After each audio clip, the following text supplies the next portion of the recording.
Chapter 4 Northern Sumatra Part 1 Aceh Economic life Villages and houses. The Acehese houses are, in general, of similar appearance. They stand on 16 piles, which are about 6 feet in height. The house, from front to rear, is divided into 3 parts. These are separated from another by doorways. A ladder leads up to the front gallery. Behind this is the middle of sleeping room, and to the rear of the house the back gallery. The sleeping room, which is the most sacred portion of the building, can only be entered from the rear gallery. Hangings separate the three sections of the house from one another. The better houses have behind the back gallery, as an extension, separate kitchen with its own roof. This is an advantage, as the smoke does not enter the house.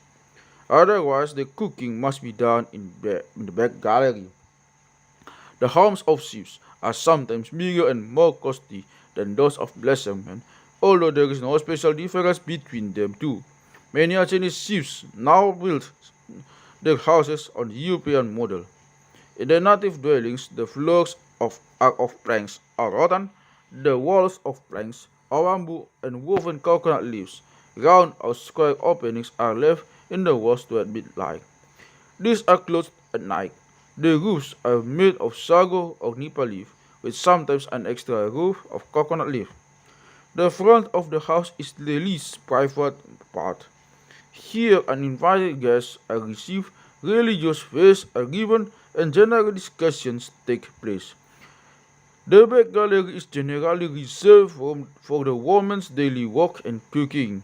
Members of the household, family members, and outsiders who are on intimate terms with the family are likewise admitted. The married pair sleeps in a very private center room. Here, bride and bridegroom have their first meeting on the evening of the wedding feast, and here corpses are washed. Such marriage in Aceh is local. When the daughter marries, her father gives her a separate dwelling. Parents who are lacking sufficient means to build a house in the neighborhood erect an annex to the left or right of the home, having a doorway leading to the back gallery. Wealthy people, however, have larger houses with two ladders, two sleeping rooms, and two separate rooms on the sides. In such a dwelling, there is sufficient room for two married daughters. The furnishing of Aceh's house, while far more elaborate than of a private Malaysian, yet contains more in the way of ornaments and hangings than actual furniture. Outside of the cooking and the sleeping room, the household utensils usually are limited to some benches, chests, and mats, a number of which are laid on the floors of the galleries. A carpet is spread on the floor of the front gallery at the times of feast, and each guest receives a sitting mat. The sleeping room is the most elaborately decorated portion of the house. The ceiling is covered with ornamented red cotton, and the floor entirely with mats. Elaborate hangings are placed on the walls, while actual beds are not used. The married pair sleep on the mattresses and rest their heads on costly pillows. Curtains are spread between the sleeping room and the back gallery to prevent the son-in-law from coming into contact with his parents-in-law. The Aceh's Kampong town is composed of dwelling plots, rice and other cultivated fields at the place in the locality which have not as yet been cultivated. Often the houses are scattered in the plains without any special system. On the north coast, it is not Kampong, but the Mesana man's house, which furnishes the smallest territorial unit. Each kampong consists of one or more mesanas, each with a different name. In Aceh formerly, as is still true among the present Gayo, the members of a kampong were related by descent, real or fictitious. Thus, every village, thus every village forms a part of an ethnic kawam. Naturally here, as among the Bataks with matrilineal descent but matrilocal residents, the ships lost their territorial aspect. Besides the family dwelling houses, an Aceh village contains a mosque, masjid or samagid, and a men's house, masana. The original form of Acehese men's house ballet still exists in survival form. In Great Aceh, not every village is able to have its own mosque. According to Mohammedan law, the Friday service cannot be held unless attended by 40 male, free adult inhabitants of the locality. The Arabic word for such an inhabitant is mukim. Hence, when Mohammedanism first took root in Aceh, it was found necessary to unite a number of villages, originally four as a rule, in order to establish a territorial unit which could not support a mosque. Such a territorial unit is called mukim in Aceh. The mosque belonging to each mukim is to be found on the plains at some point between the villages which support it. Since the mosque since the mosque lie outside the villages in Aceh and have no minarets, the usual Mohammedan method of the call to pray cannot be used. Hence the Acehnese make use of typical Indonesian drums for this purpose. Such a drum tambo is kept outside of each mosque. It is made of palm wood and the hollowed out side is covered with hide. The men's house mesana is pre-Mohammedanism and common to Indonesia, as in Mentawei, the smallest governmental unit of Aceh, probably was originally a cluster of houses surrounding the men's house and forming a subdivision of a village. Such a house in pagan days was doubtlessly called Bale, as it still is today in Java and was built without walls. With the introduction of Mohammedanism, the men's house assumed the outward structure of the ordinary private house. It ostensibly became a house of prayer and was called by Mohammedan name Mesana. In Malay, this name is Mandarsah, coming from the Arabic word madrasah, indicating a humble division of a village. The Mesana is usually situated in Aceh within the village. It is built like a common dwelling place, but without windows and without the customary interior three-part division. The man's house is similar in form and serves the same general purposes in Aceh, Gayo, and Alas. The building serves as a house in which the man may spray the mic. Formerly it was the place in which all Fulgan youths gathered after sundown. Now this custom is going into discard, and many villages at night have almost empty masanas. The building serves as a house of prayer.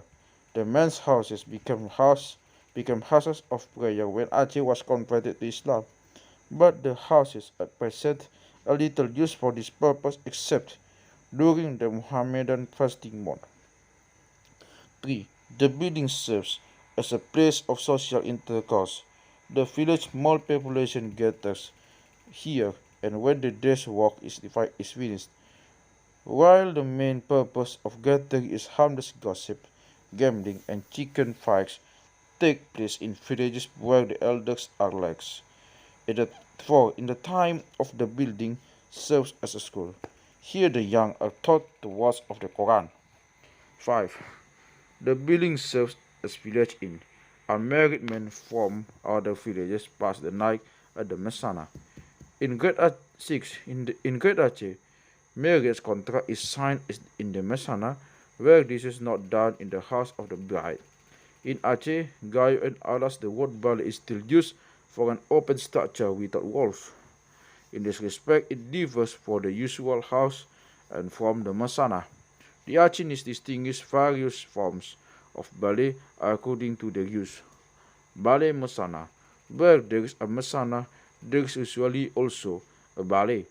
This serves as an annex to the Mesana uncommon village matters as usually discussed in the Bali. Bali Masjid, an annex to the mosque. Bali Rumo, an annex to a chief's house.